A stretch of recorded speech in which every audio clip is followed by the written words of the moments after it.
Broadcasting from the Sentinel Fort in Washington, D.C. This is District Sentinel Radio Live. I'm Sam Sachs. I'm Sam Knight. Coming up, there's another teacher's strike. Oakland teachers walked out today. Jeremy Wolff, a fifth grade teacher and union activist, joined us from the picket line to explain what's going on. And then everybody on Twitter is talking about it.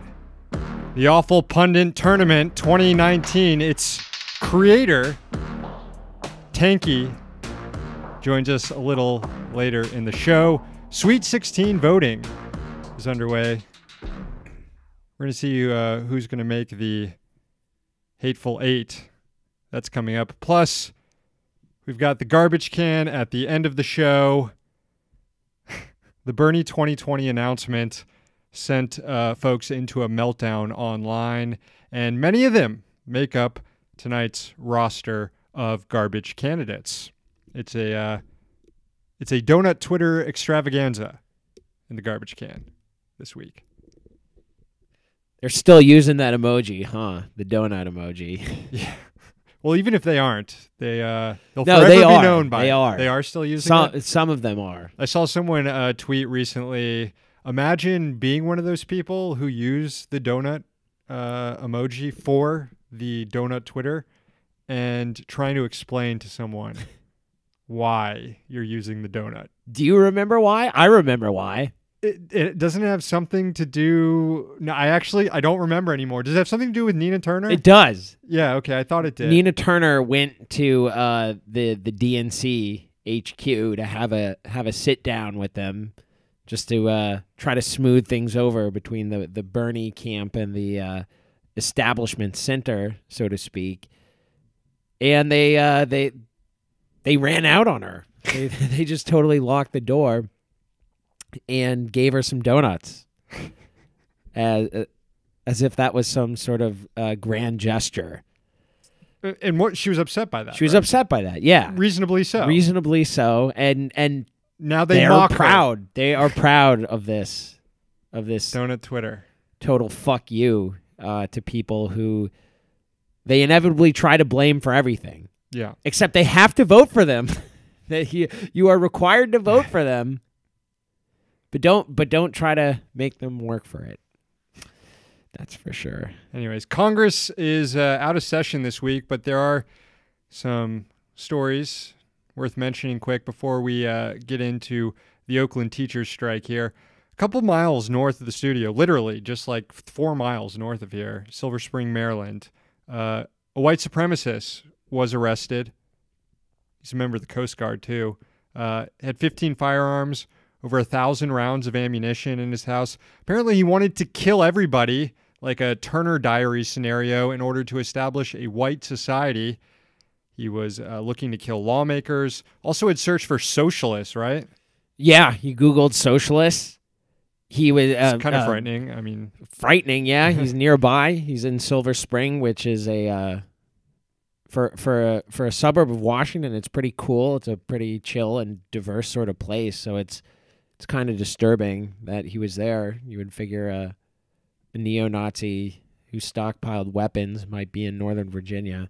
Yeah.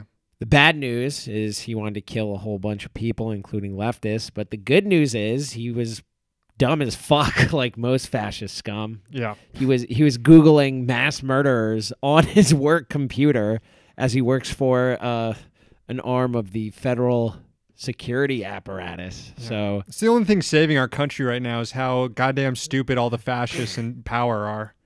Yeah, that's a pretty the good. Ones patrolling the streets and the ones in power. Are the ones not to discredit how dangerous they can be. As we've seen, they've killed several people in the last few years. There's been several people who've been victims of right-wing, fascist, racist violence. Yes. But it could be so much worse. It could be so much worse if these people weren't the stupidest goddamn fucking people on the planet.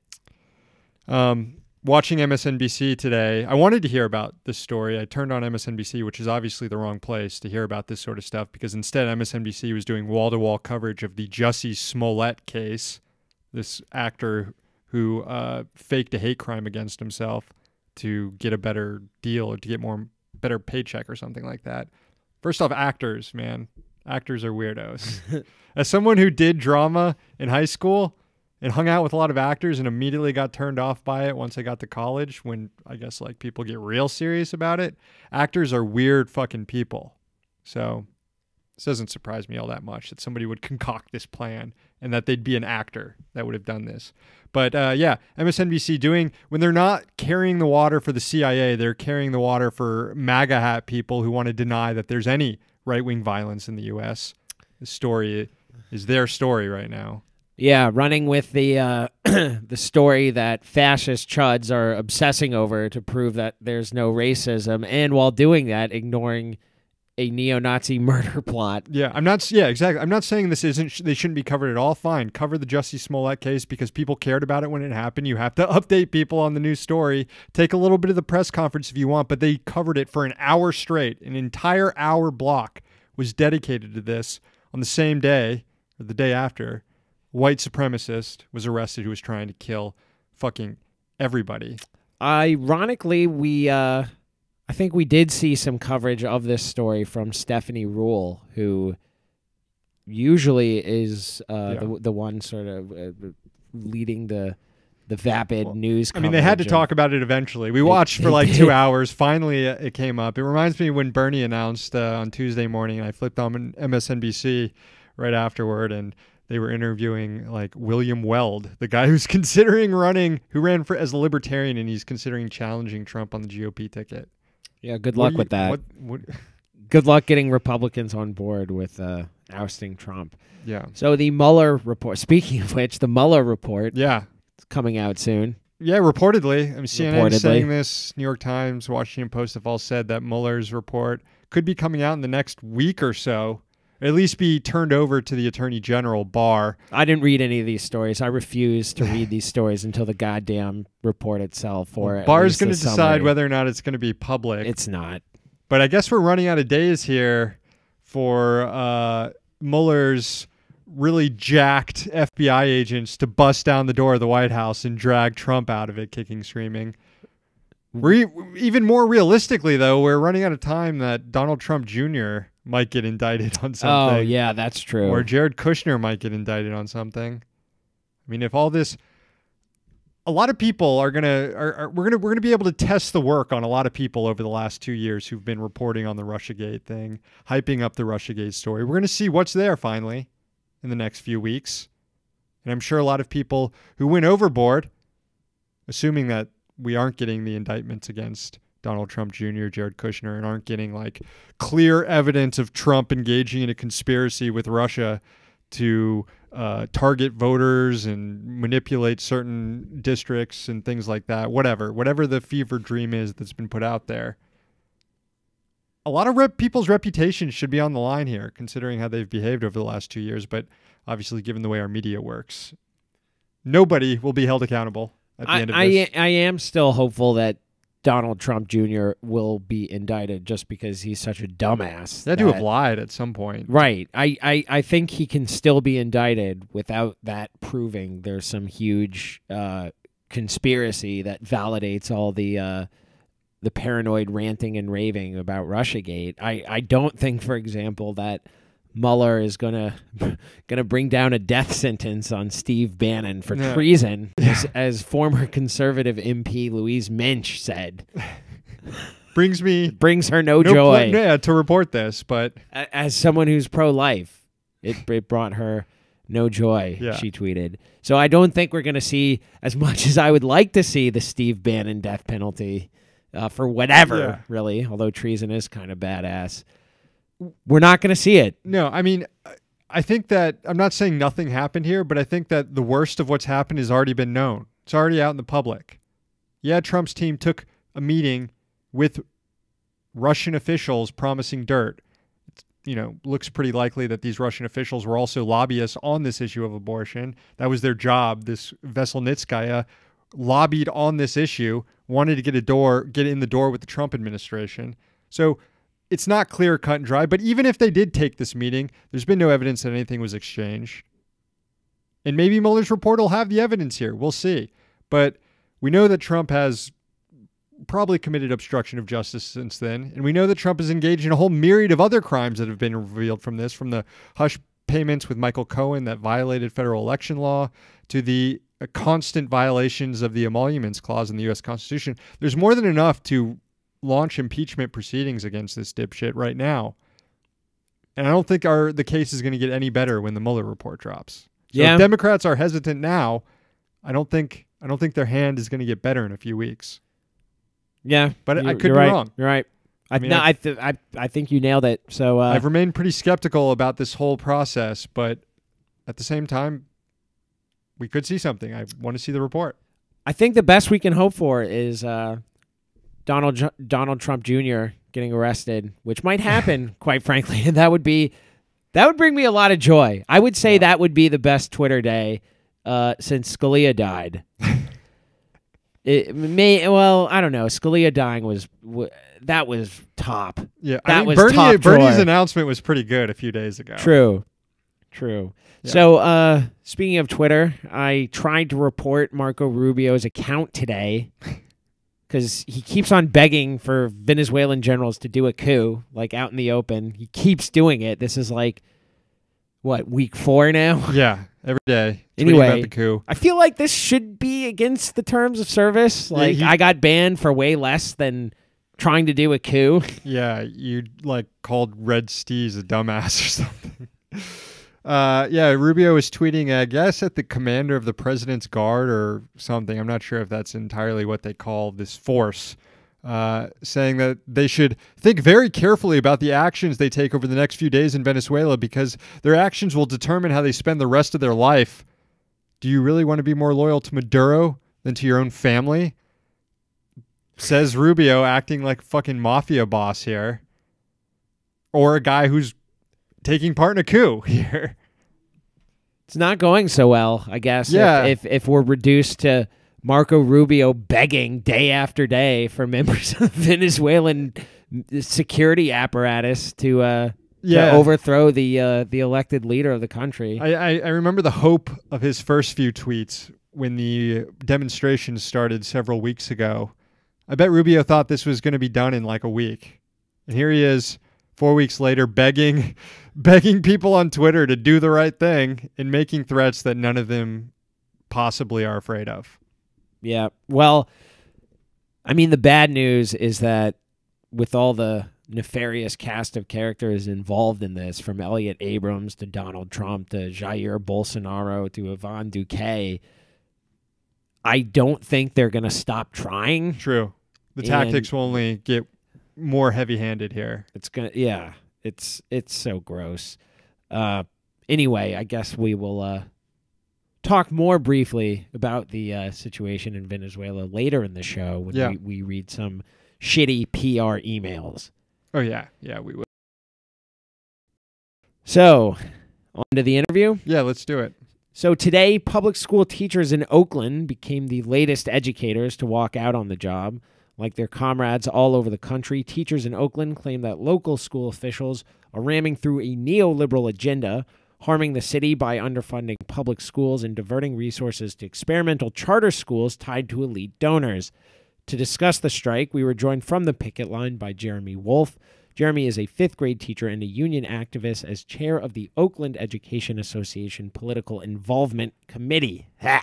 Mouthful. A quick shout out to subscriber Joel Tena. You can see he's in the picture in the right here in the red. He helped us get in contact with Jeremy and helped set up the interview. Jeremy is also in the picture here. He is in the green there. So shout out to our subscribers. Anytime that you guys have guest recommendations, hit us up. Please. We're always looking for that. All right. So, we recorded this interview a little earlier. Enjoy it. All right. So Jeremy joins us now from Oakland. Jeremy, day 1 of the strike. How are things going? It's going pretty incredibly. The community support has been wonderful. The teacher involvement has been really overwhelming. I can speak mainly for my school site that as of right now, to our knowledge, 4 students are at school. Every other family has their students either on the picket line with us or at a solidarity school or at a parent co-op. So the family support and the community support has really been phenomenal, and is showing that this is a fight that is really for all of Oakland. Could you explain to us sort of what's going on? This is kind of breaking news. It's day one, and what is at the heart of this particular struggle? So this is a battle between private, out of city wealthy privatizers and Oakland teachers and Oakland community who are seeking to support and improve Oakland public schools.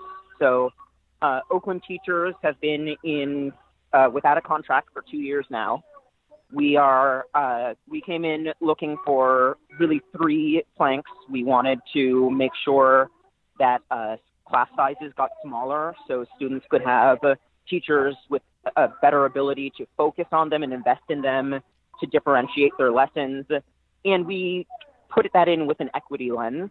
So our demand was a class size reduction of 2 students over the course of 2 years for all schools, and then an additional 2 students for the schools that were in the highest need areas, because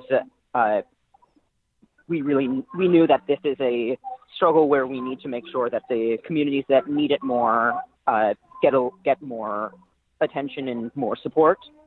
One of the other planks was more student support. So right now we have one. I'm going to miss the numbers exactly. The one that I talk the most about is in a school district of 37,000 students, we have 21 nurses. So we 86 schools and 21 nurses. Jeez. So my school, elementary school, has no nurse. We have had no nurse the entire year, which means people are being forced to do jobs that they're just not qualified for, and it puts students at risk. So we have our front office classified staff is providing nurse support, and our teachers are providing nurse support. And it's really important that the students have those support. Other schools that do have nurses will have them 2 days a week. And so you just have to make sure that if you have an asthma attack, you have it on Tuesday when your nurse is there, because if you have it on Wednesday, you got to handle it on your own. And so we're going to push that we need more nurses, more counselors, therapists, resource specialists, speech pathologists, the people who make students feel safe, the people who make students feel comfortable so they're able to put their focus into their learning. And then a living wage. That right now Oakland is in a teacher retention crisis. Every year, 1 in 5 teachers in Oakland does not come back to teaching in Oakland. The prices of living are high and the pay is the lowest in Alameda County.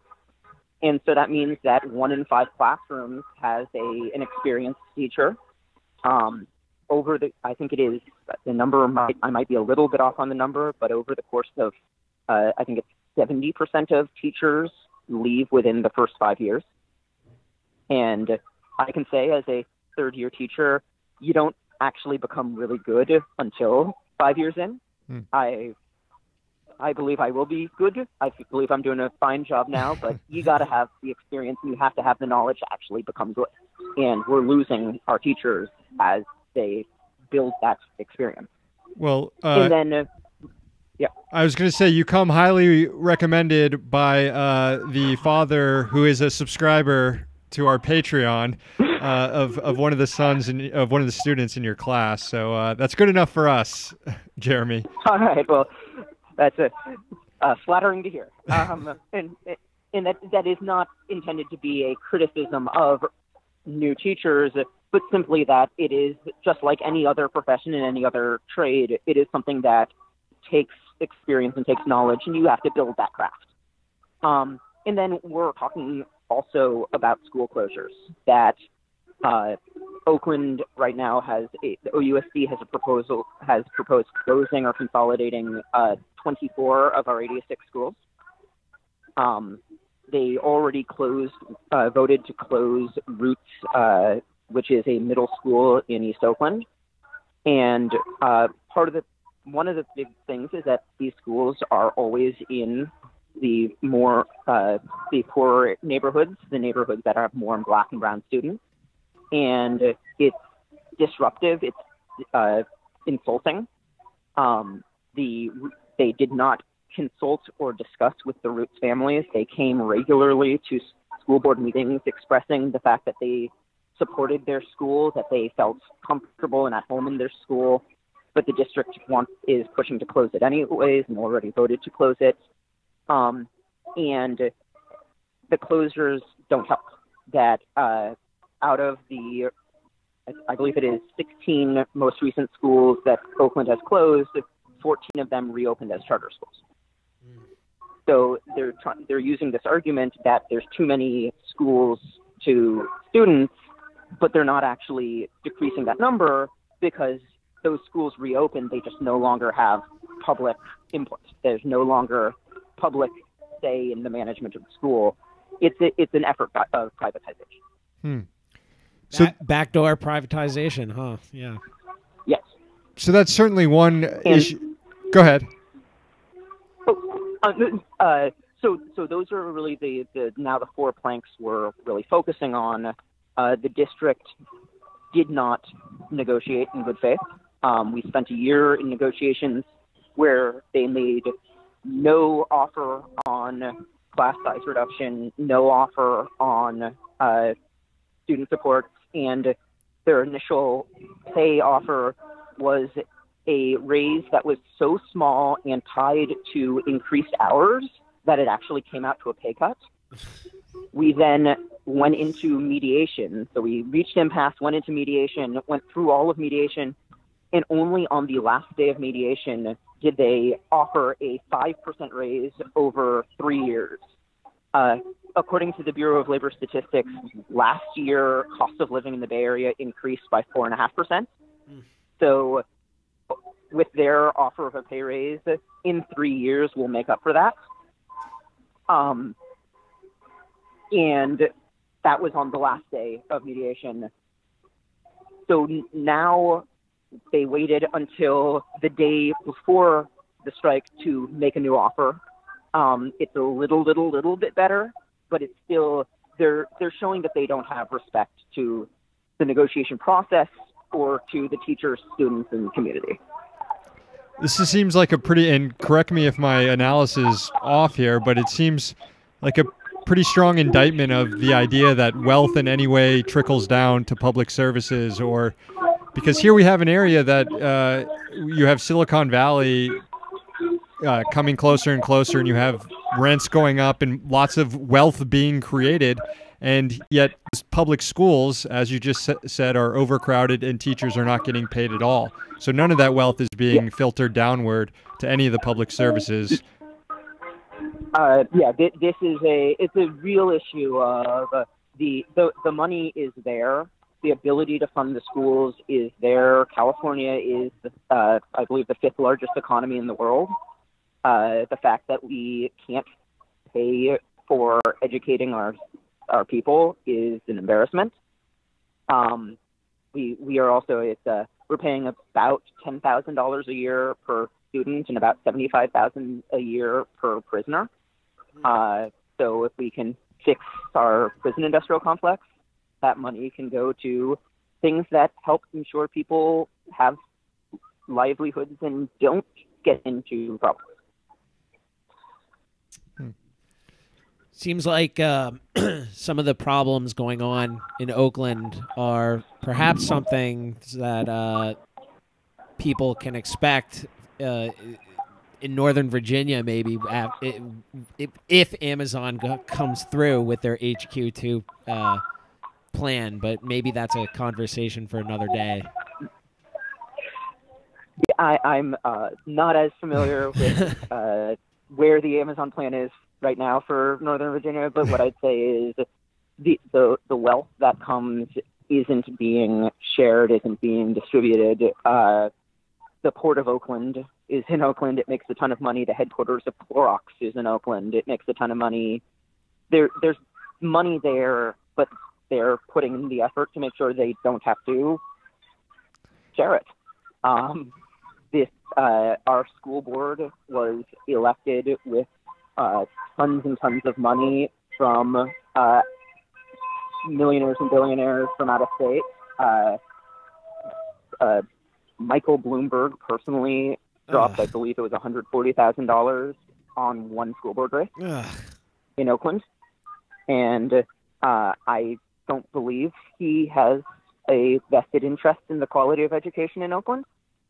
I think he has vested interest in keeping his money. Yeah, I'd say that's a safe bet. All his schools will just be lecturing kids not to drink big gulps, and there'll be cops all over the schools. Jeremy, this is the latest in a long line of teachers' strikes we've seen over the last couple of years, largely successful strikes. I can hear a lot of the energy in the background there. I'm curious if the people out on the streets with you have a sense that you all are in this with other teachers around this country, as well as a sense that you all are on sort of the front lines of a renewed labor struggle happening in the U.S. altogether. Yeah, it is definitely the solidarity has been apparent and so at the heart of all of this. We've been feeling the support both from teachers unions throughout the state and throughout the country, as well as we've built a real relationship with the labor movement within the Bay Area and at a larger scale. We've been doing a lot of work of there's no class without classified, and talking about how we need to be working closely with the AFSCME and SEIU workers who help make the schools function and help make this possible. And we're pushing that any raise that we get, we're saying that they should be getting as well. I've personally gotten support from the garbage men in the area who are saying they won't cross the picket line. The building trades who are saying they won't cross the picket line. But this is a real movement and a real effort to get working Americans to have their power back, because we've lost it. Well, we'll let you get back to it there, but before you go, how long do you think this might go on for? I'm hoping that OUSD reads the tea leaves. I'm hoping that they look at it, and they look both at the fact that every teacher's strike recently has ended in the requests that the teachers have had for their communities. Look at the fact that Oakland is organized, Oakland is a union town, and the Oakland community is not being divided. They're trying to make this a parents versus teachers or kids versus teachers, and it's just not working. The students, actually, there was an incredible student walkout last week or week before, where high school students did their own strike. So I'm hoping that OUSD looks at this and says, we're going to be giving a contract, and better to do it now and let the students learn than drag it out. But I'll also say I was a first grade student during the 1996 Oakland teacher strike, which lasted 5 weeks. My first memory of political involvement was my mom sending me and my older brother with 2-liter bottles of soda to keep the teachers hydrated on the picket line. And we don't want it to go on that long, but we're going to keep going as long as it takes to make sure that Oakland has the quality schools that it deserves. Well, best of luck to you, and thanks so much for joining us and explaining what's going on there. Yeah, Oakland public teacher Jeremy Wolff. Good luck. Thank you. And we are back live in the Sentinel Fort. You're in Pisstown, USA. Thanks again to Jeremy. You can follow him on Instagram at the Mr. Wolff. It's TheMrWollff. You know, we've got about 5 minutes, I think, until polls close in the garbage can. If you're a subscriber, patreon.com patreon.com/District Sentinel right now. You can go and vote in the final minutes of the garbage can proceedings. It's a close one. You can swing this race right now by subscribing. Patreon.com/District Sentinel. At the end of the show, we're going to throw someone in the dang garbage can. Exciting times here. Exciting. It's not often that your vote counts, but tonight it does, evidently. It does indeed. All right. Got some PR emails to read. Yes, from the inbox where we read emails from ship merchants here in Washington, D.C. And turns out we got another one here from the Center for Education Reform. Whoa. Yeah, we've highlighted them on the show before. It's almost time for us to make a jingle for them or something.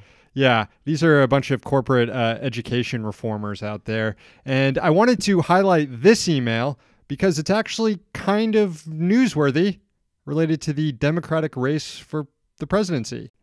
It states, in a major get for ed opportunity supporters, New Jersey Senator and presumptive Democratic presidential candidate Cory Booker, of course, signed on to Senate Bill 213 that reauthorizes the District of Columbia's Opportunity Scholarship, the only federally funded program that helps low-income children pay for private school tuition.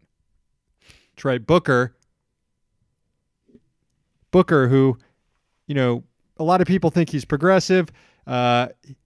He often talked about the charter school movement, hasn't talked about it much, but he's officially saying, time to get back to the old me. Time to embrace it once again. Give it a few months and he'll be defending Bain Capital again. Booker, Lord forgive him. It's time to go back to the old him. Thank you. Unfortunately, we don't have the meme to pull up for YouTube viewers, but Intern Nate made it go viral a few days ago. Booker's co-sponsoring this bill, by the way, with Dianne Feinstein, fellow Democrat. Also, 2 Republicans, because of course Republicans are signing on to this bill. Ron Johnson from Wisconsin and Tim Scott. The email from the Center for Education Reform goes on to say, we congratulate Senator Booker on his courage in sticking to his previous declarations of support for students to find education wherever it best suits them. Listen, just don't let anybody tell you that Booker is in the progressive lane of the Democratic primary. I can assure you he's not. Another email to flag an example of PR water carrying for the Venezuela coup attempt. Telemundo presents wall-to-wall coverage of Venezuela aid live, an international benefit concert. Look, this is based on the premise that Venezuela is refusing aid. It's not. Nope. You can criticize the Maduro government for a range of things. Not refusing aid. It's not doing that. The government is refusing U.S. assistance because the Trump administration is explicitly tying it to the installment of an unelected leader, a.k.a. a fucking coup. Yeah. International aid agencies want nothing to do with this.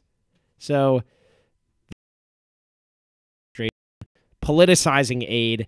Not Telemundo, though. They've got wall-to-wall coverage of Venezuela aid benefit, which where's the Haiti benefit concert, by the way? Or the Honduras benefit concert? They'll come when the coups come. No, they won't, though. That's the problem. They won't. These concerts won't happen when the coups come in those countries. They haven't happened in the past. In the when 2009, it's Honduras, time to launch a coup in those 80. countries through humanitarian purposes, the concerts will be there. We're bubbling close to some more U.S. backed shit in Haiti. I've been noticing some in Americans the headlines. were arrested some recently. Mercenaries, Americans. Damn. We got to dig more into that next week. Yeah, it's been a crazy week. Anyway, one of the guys behind the concert, Richard Branson, the insufferable British billionaire, another billionaire, just happening to take an interest in Venezuela. I don't know why the Virgin Atlantic, the airline guy, would have an interest in the oil country. I can't think of any reason whatsoever. This is a guy, remember when he filled his diaper because Jeremy Corbyn said he wanted to nationalize the trains? Yeah. They're not your trains, Richard. They're not your trains. We're coming back for our trains, okay? Billionaire's so entitled. Like, if it has wheels or an engine, Branson just thinks he owns it. I own the bloody rails, mate. Oh, the Virgin. Oh, I'm the Virgin. I own the bloody trains. You can't take them back from me. We done here? Yeah. So what's going on in the chat room? Robert says Macron is going to throw the party in Haiti. Macron, by the way, not nominated for the can. He could have got nominated for. He could be nominated every week. Every week. This week for saying that Zionism is anti-Semitism. Oh yeah, which is anti-Semitic. It's like they see what's going on in the U.S. with the criminalization of BDS. Like, hold my beer. Yeah, hold my wine. Alex Cohen said that he saw that Ted Lieu say he wants Trump to be found innocent because it's better for America. There it is, Ted Lieu. There it is, Ted Lieu. We've got Who the Woo saying the Virgin Richard Branson. That would look awfully Chad Corbin. Embarrassing for Ted Lieu, who's made like 8 Russian salad dressing jokes about Donald Trump over the last year. Dear Donald Trump, I hear you like vodka. Signed Ted Lieu, the Resistance. Send all the billionaires on a one-way trip to Mars. Agree. Richard Branson, he can be on that rocket. Anyway. Meredith says they nearly nominated Macron. Well, now we don't get Macron. You nearly did it. Nearly. Next week, I guess he'll probably say something again. Say or do something very bad. So it is a 2-guest show tonight, a District Sentinel Radio Live double stuff, you might call it.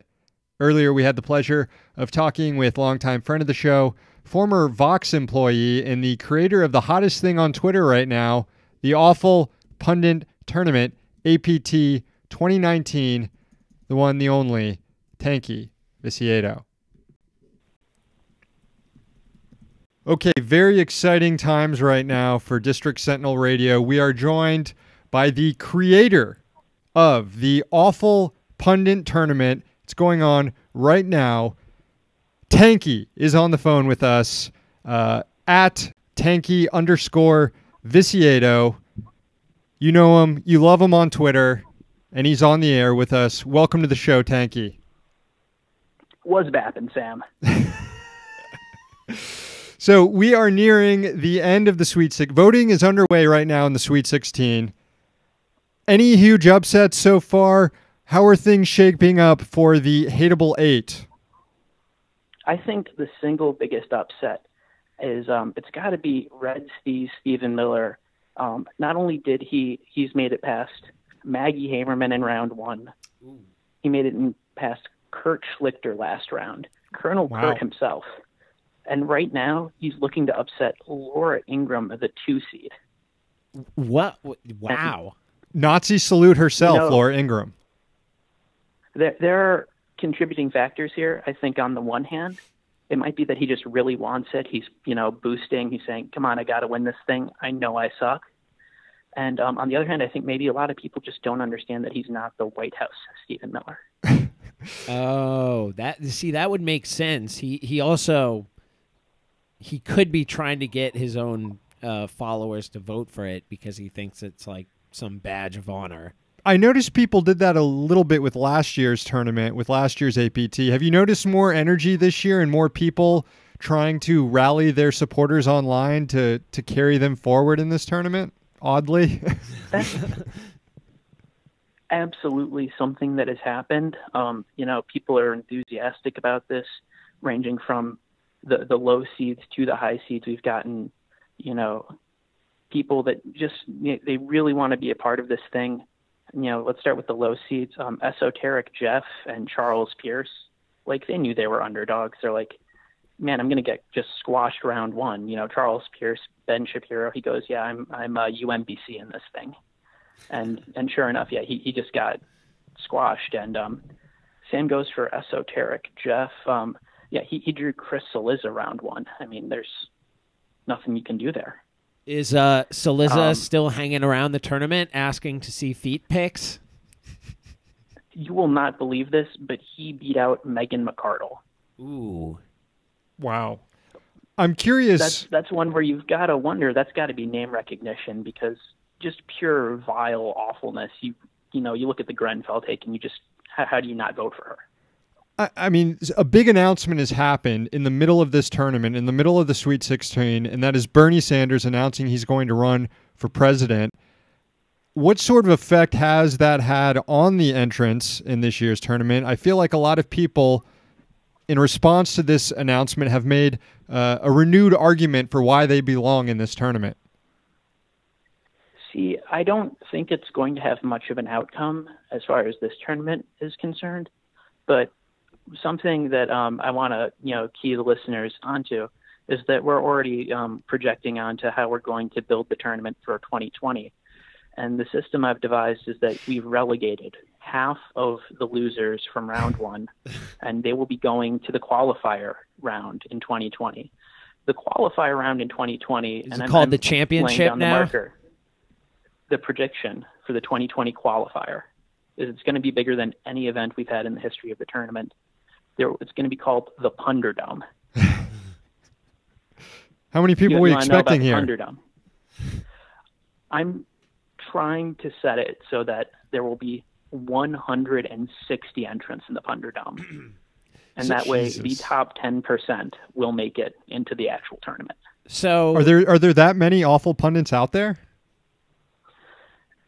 Like I said, with Bernie Sanders entering the race, there are people really throwing their hat in the race, just going balls to the wall, so to speak.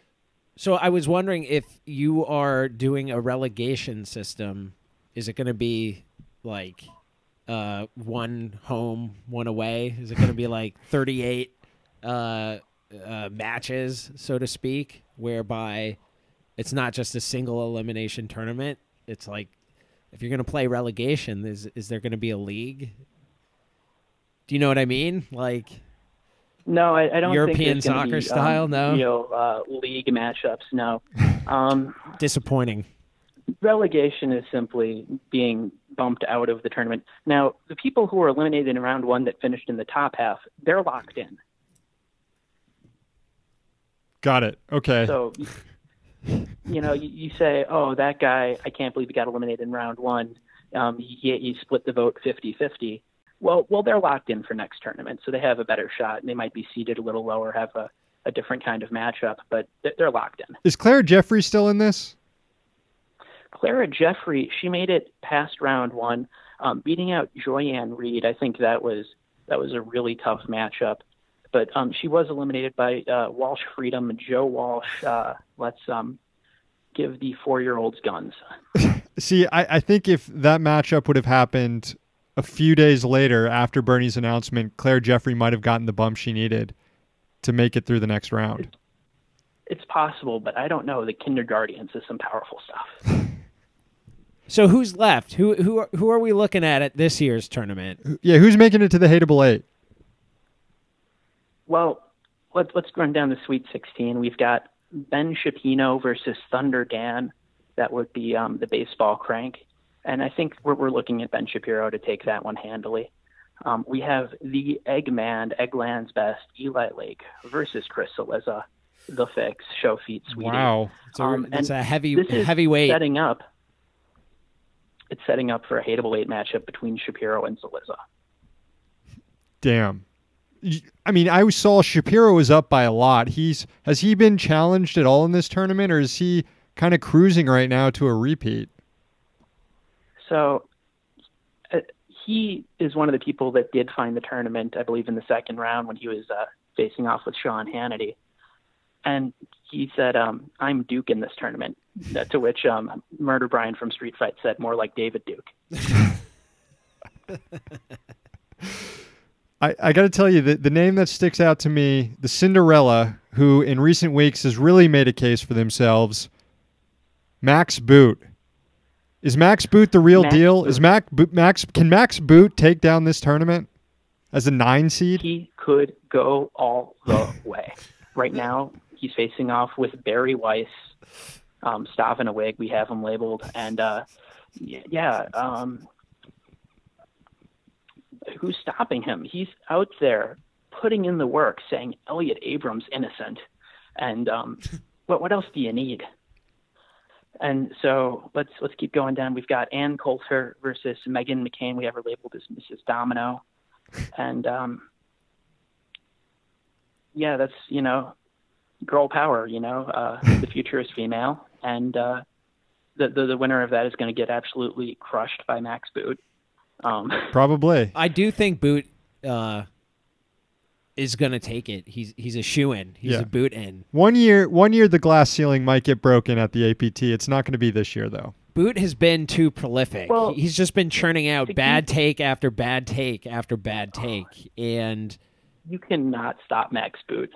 You can't. To stay on the future is female theme. And the matchup we had that brought Dana Loesch to the Sweet 16 on route maybe for the Hateable 8.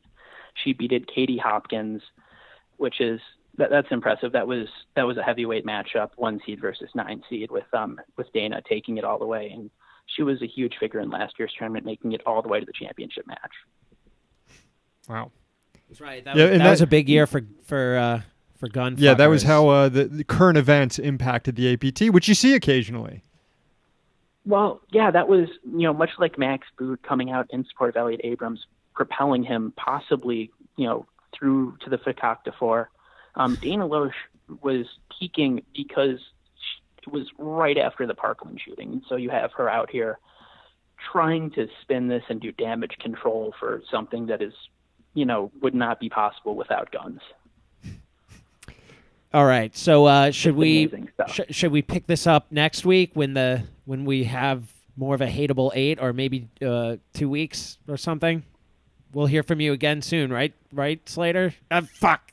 Tanky. Are you running out of time? We still got a few more matches to go through with the Sweet 16. All right, get through those matches here. All right, yeah. Dana Loesch is facing Joe Walsh right now. Red Stephen Miller versus Laura Ingram. David Frum versus Anna Navarro. David Brooks, who won a 50-50 split with Jonathan Chait. That was one of the most intense matchups I think we've seen in the history of the tournament. Damn, it's a shame Chait's not there. He is facing off with Tucker Carlson, and the Rutger Bregman interview just dropped, and that might be something that really pushes him. Oh. That's right. The Dutch historian who owned Tucker recording an interview and then released a video of it from the satellite studio in Amsterdam, and Tucker just got, as David J. Roth put it, he got ragdolled. He got clowned. Just absolutely clowned. So I think if there's one bit of information I wanna leave this interview on, it's that Yashar, who Ali, we all know he's a huge dipshit. He's very aware of the tournament. He's invested in the results, and sadly he will be relegated. But I think I posted this. He DM'd me asking, "Wait, how many votes did I get?" This thing's just going to get bigger and bigger each. Towels, I'll tell you that. This thing's just going to get bigger and bigger each year. Follow Tanky Viciedo at Tanky_Viciedo on Twitter. Participate in the Awful Pundit Tournament 2019 APT. Voting is underway in the Sweet 16. Is there anything I left out? I think we're on track, and we've got a few days left of voting on the Sweet 16, the Hateable 8 that's coming. We've got huge celebrity endorsements still coming in from Cameo, and it's just a lot of fun. Wow. There you have it. Tanky, thanks for coming on the show and briefing our audience on everything that's going on. Back live in the Sentinel Fort. That was a fun interview. Yeah. I like how APT has relegation this year because the awful pundits, as you have noticed, have adapted to it by trying to actually win it. So you have sad sacks like Yashar asking Tanky how many votes he had, sliding into the DMs like a really sad person. Yeah. This is the tournament season. Once the APT winds up, and David Frum still going strong in the Awful Pundit tournament. Don't count him out yet. He is an awful pundit and can win this thing as well. But he reminds me that this is the tournament season. Once Tanky is done with the Awful Pundit tournament, there's the whole actual basketball March Madness tournament at the end of March. And then we get to roll out the worst tweet tournament of 2019. We got to get started on that. We do have to get started on that. Luckily, you guys have helped us a lot by sending suggestions to @worstdamntweet on Twitter. Keep sending them. Keep sending them. We're going to start compiling those. Next month, we'll start compiling the field for the worst tweet tournament, where David Frum was the winner last year. Ben Shapiro almost won. Ben Shapiro almost won the Awful Pundit tournament and the worst tweet tournament. Maybe he can do it this year. I don't know. Maybe Max Boot can do it this year. I'm sure there's some bad Max Boot tweets that we can highlight. There's some bad ones. I'm thinking of the Beto O'Rourke sex tweet, the Cavs tweet. That's going to be a high seed. That is going to be a strong contender heading into proceedings. Shall we move on? Real quick, there's some chat room talk here. We've got Kevin here really hoping that the DC Sentinel Civ game can happen one day. Civilization. Sam and I were just talking about this today. We still want to make this happen. We do want to make it happen. The thing is, like, I think that the max, not the max, but the recommended number of human players in a multiplayer game is like 8. And there's a high demand for this game. So we might have to have several different games to accommodate all the people that want to come. Maybe we'll create a subscriber tier on Patreon, the gaming tier. Gaming tier. A gaming tier would be fun. Of course, some of you would be grandfathered in already at your current subscription level that have expressed an interest here. But maybe in the future, a gaming tier. Yeah, I mean, as much as I want to play Civ, it's like those games take like 30 hours to play. Yeah. Let's see. I guess it's time to read some poetry, huh? Oh, yes. Let's do it. This is the time in the show where we read haiku for the new subscribers on Patreon, patreon.com/District Sentinel. $5 a month. You get access to bonus content. We're putting bonus content out every week, almost every day. You also get your own haiku read on the air. This is for Natalie. Abolish police, or if we do not do that, make cops do our chores. Thank you, Natalie. I could really get into that new power dynamic there.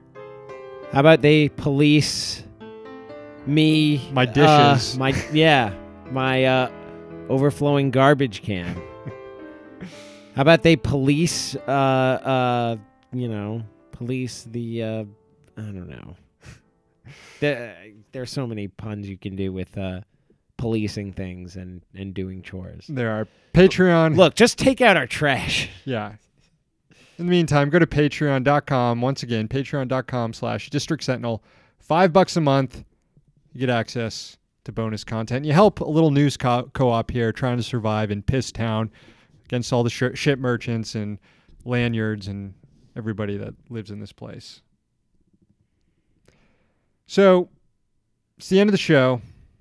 End of District Sentinel Radio Live. One last segment to get to. I just want to have a quick note here.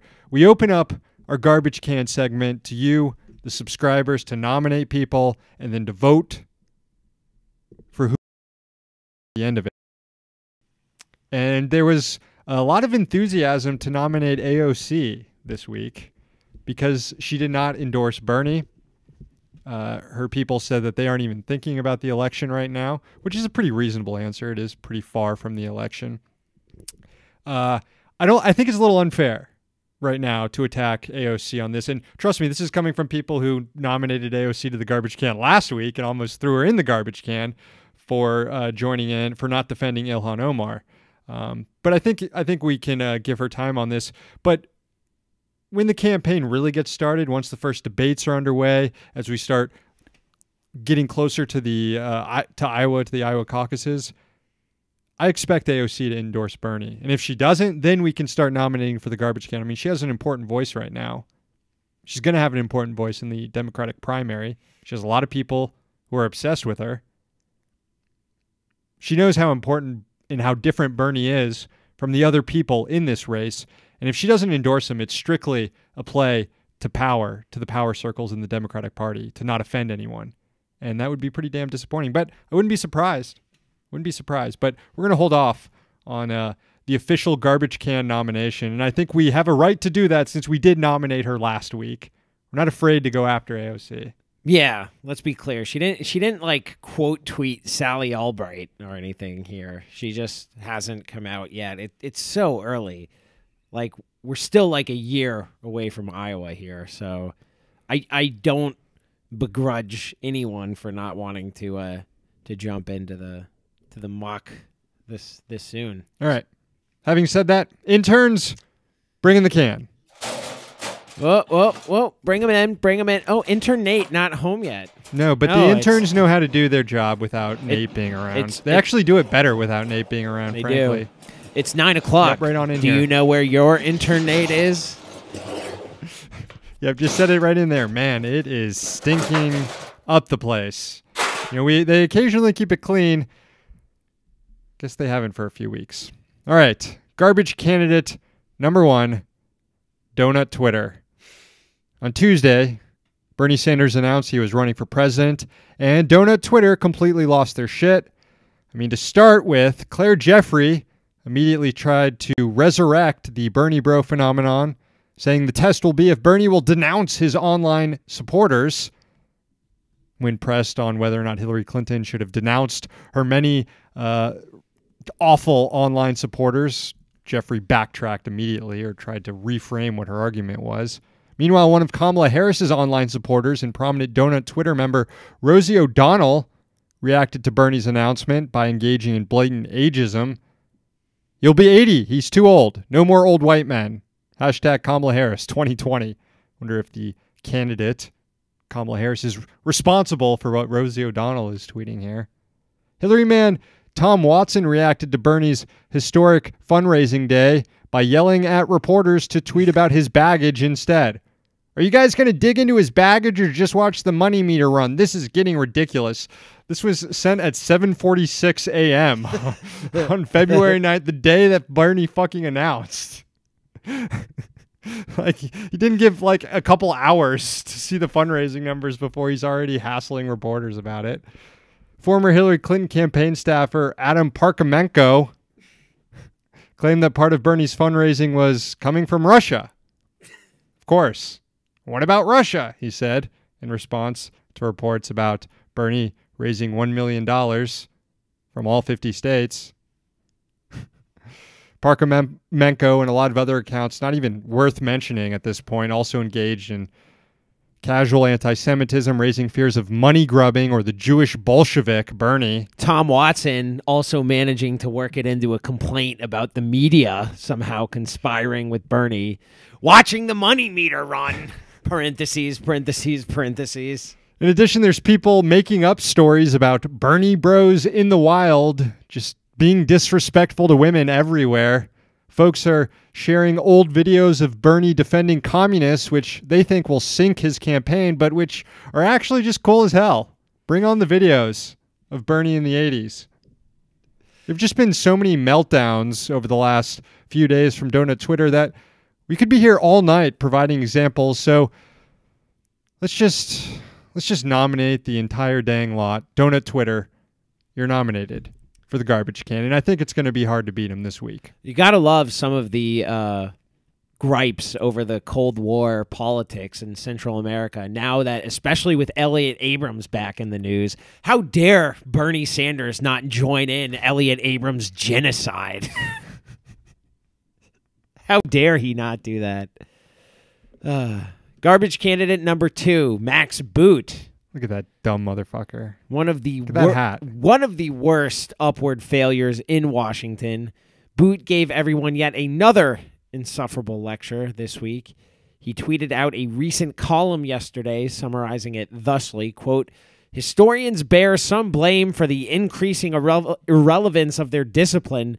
They have retreated from public debate into their own esoteric pursuits. Now, it's possible that even a fedora-wearing goofus like Max Boot isn't totally wrong about this, but if historians are retreating from public debate, it's because humanities don't get funded and because corporate media consolidation means the elevation of absolute charlatans like Max Boot.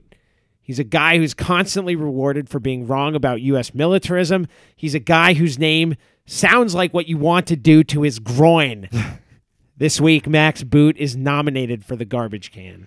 Garbage candidate number 3, Amy Klobuchar. I don't think we've thrown her in the garbage can or heck even nominated her yet for being a terrible boss, so that's a good reason right there. But it gets worse. Not only is she a deranged mini dictator in her office, she's using the fact that she grinds up her employees as a reason for why you should vote for her.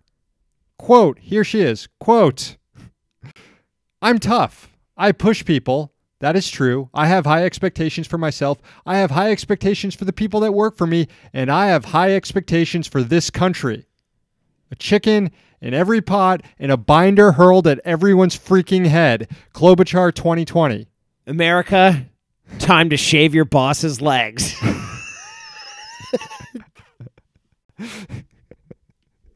Yeah, not interested in that at all. Add in Klobuchar replaying the 2016 Clinton campaign by boldly proclaiming we can't actually have nice things like free public college. And we've got a heck of a strong garbage candidate this week, Senator Amy Klobuchar. You're nominated. I think Klobuchar might,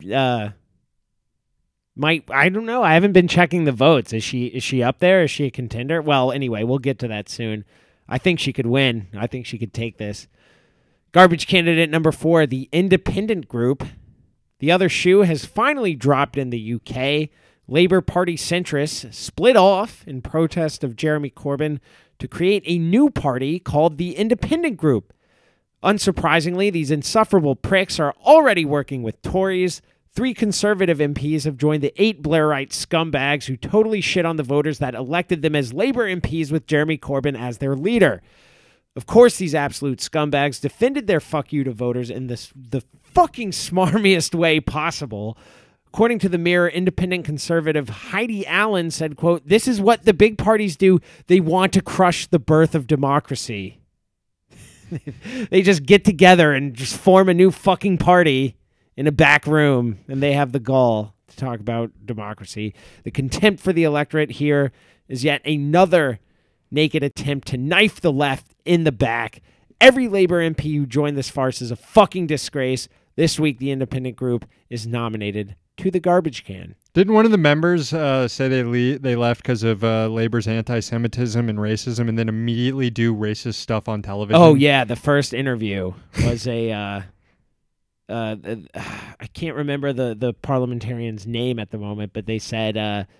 They described people of color as having like a funny tinge color of skin. Funny tinge. Jesus fucking Christ. Finally. Centrist anti-racism going well, I can see. Moving on. Did you notice I shaved? I shaved for the show today. Oh, you did? Yeah. I saw, actually, the reason I shaved is I saw the picture of the hot Lincoln statue trending on Twitter, so I figured I'd shave. Garbage candidate number 5, Roger Stone, the Trump ally, longtime dirty trickster, the rat fucker, faced a judge today for violating a gag order related to the criminal proceedings he's facing as part of the Mueller probe. Stone was called to testify to explain why he posted a photo on Instagram of the presiding judge in his case with crosshairs near her head. God damn, this dude is on another level. That is certainly a bold fucking move right there by Roger Stone. By bold, I mean quite possibly the dumbest thing you could do and a great way to really fuck over your legal team or give them an excuse to bill you for another 100 hours to try to clean up this mess. Either way, imagine being his lawyer and seeing that pop up on Instagram and furiously trying to call your client. Like, what is wrong with you? Knowing he's broke Allegedly broke. Yeah. And you can I guess see this whole why he's broke. selling stones signed by Roger Stone isn't working out here. Either way, this guy's a shitbag, and Roger Stone in the garbage can have been circling each other for a while. Maybe it's time they finally met. I just can't stop thinking about the photo of Roger Stone in the steampunk outfit during the Trump inauguration. Jesus Christ. Garbage candidate number 6, Claire Lehman. Lehman is a gurgling Australian idiot who founded Colette magazine, a dumping ground for reactionary posts. Lehman went on a typical rant this week, bordering on phrenology, saying this about poor people, quote, "If you've ever worked, lived, or spent time with people trapped in the underclass, the problem is not lack of money." Of course, Lehman offered no sort of academic backing on this, just knee-jerk anecdotal trash, trust me shit, from someone who makes a living getting rich people to donate money for thesaurus racism. Of course, by the way, this was in defense, attacking a top 70% wealth tax or marginal tax on the rich. Either way, it was, I can't remember if it was a wealth tax or a tax on the rich, on the top income bracket, but it was a tax on the rich that she came out with this pseudo-scientific trash. She went on to say something like, just look at what happens when people get their, her 4 score something paycheck. Every 4-week paycheck, they go on benders. Yeah, that's why people are poor, because they go on benders. Lehman is a fucking fraud, a crypto hack. She's nominated this week for the garbage can. Okay, we've got Claire Lehman, we've got Roger Stone, we've got the Independent Group, we've got Amy Klobuchar, we've got, who else do we have here? We've got Max Boot. We've got Donut Twitter. It was a fairly close race for the garbage can this week. But in the end, it was who we all expected. Donut Twitter, you are going in the garbage can. Oh, don't worry. You should feel comfortable. Hillary Clinton's 2016 campaign is already in there. Nice. That will do it for the show this week. If you liked what you watched, consider subscribing over at patreon.com/District Sentinel. Going to bring it up again one more time right there for you. Also, while you're here on YouTube, consider subscribing here. It's in the upper right-hand corner. Angela Smith was the MP. Yes. Is what the chat is telling me right now. Angela Smith. That's true. Funny tinge, anti-racist MP. Yeah. Subscribe to our SoundCloud. We release free audio content over there on a near daily basis. Follow us on Twitter at the DC Sentinel. We've got our soccer show coming out tomorrow. The newscasts and all the regular content resumes next week. Thanks to our sponsor, the Congressional Dish Podcast, hosted by Jen Briney. Find it at congressionaldish.com. We're here in DC so that you don't have to be.